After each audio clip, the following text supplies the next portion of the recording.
Баршаңызға сәлем, менің YouTube арнама қош келдіңіздер. Бүгін сіздермен ерекше қамыры жұмсақ бір жасағаннан шығатын балды тортты бірге әзірлейтін боламыз. Ал ендеше бастайық. Видеомды соңына дейін қарап, қолдап кетулеріңізді сұраймын.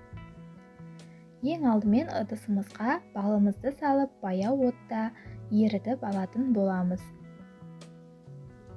Содан соң сары майымызды үстінен салып, жақсылап араластырып, оны да ерітіп алатын боламыз. Рецептінің толық ингредиенттер нұсқасын төменгі описание бөлімінен көре аласыздар. Бал мен майымыз біркелкі еріп, араласып болғаннан соң, үстінен разрыхлителімізді салатын боламыз. Баяу отта үздіксіз қозғайтын боламыз. Видеодағыдай реакция жүретін болады. Менің қоспам көріп тұрғандарыңыздай қоп-қоңыр болып тұр. Қазір пісіргенде де корждарымыз әдемі болып, қоңырқай түсте шығатын болады. Енді астын өшіріп, аздап суытып қоя тұрамыз. Енді таза ыдысымызға жұмыртқаларымызды салып, үстінен шекерімізді салып, видеодағыдай әппақ болып көпіргенше миксерлейтін боламыз.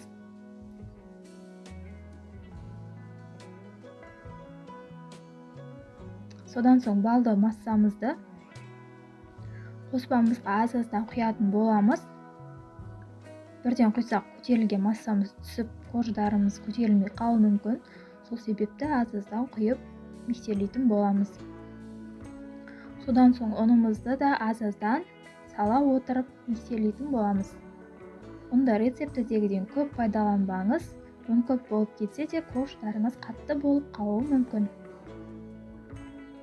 Ұнды міндетті түрде алдын ала електен өткізіп алыңыздар. Менің массам дайын болды. Енді пергаментімізге 4-5 қасықтан салып, біркелкі етіп жағып шығатын боламыз. Пешімізді алдын ала 180 градусқа қыздырып қоямыз да, шетінен 7-8 минутта корждарымызды пісіріп алатын боламыз. Енді кремімізді дайындауға кірісетін боламыз. Мен кремге сливки мен қант ұнтағын пайдаланатын боламын. Сіздер өз қалауларыңызша заварной немесе басқа да кремдерді пайдалансаңыздар болады. Жалпы медовик торты крем таңдамайтын торттардың бірі екенін білетін шығарсыздар. Кез келген креммен де үйлесіп дәмді болары сөзсіз. Тоқтаусыз араластырамыз осындай видеодағыдай қою масса болғанша.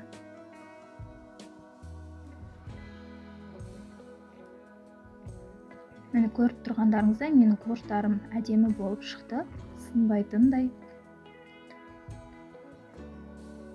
Енді тортымызды жинақтайтын боламыз. Корждарымыздың жан-жақ бөліктерін біркелкі етіп, тегістеп кесіп алатын боламыз.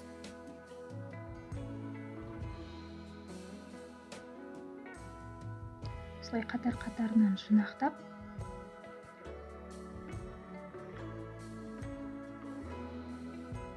әдемі біркелкі торт құрастыратын боламыз.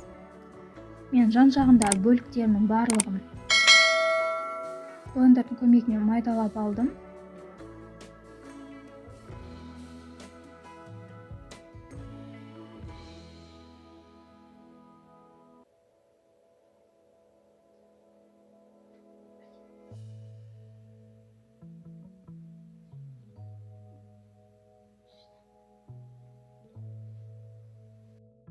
Мінекей достар, көріп тұрғандарыңыздай менің тортым жинақталып болды.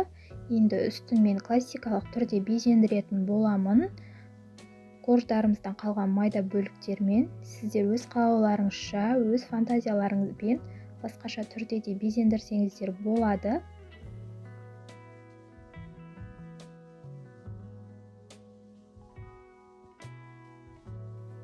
Содан соң тортымызды кемі 2-3 сағат тоңазытқышта сақтаған жақсы болады.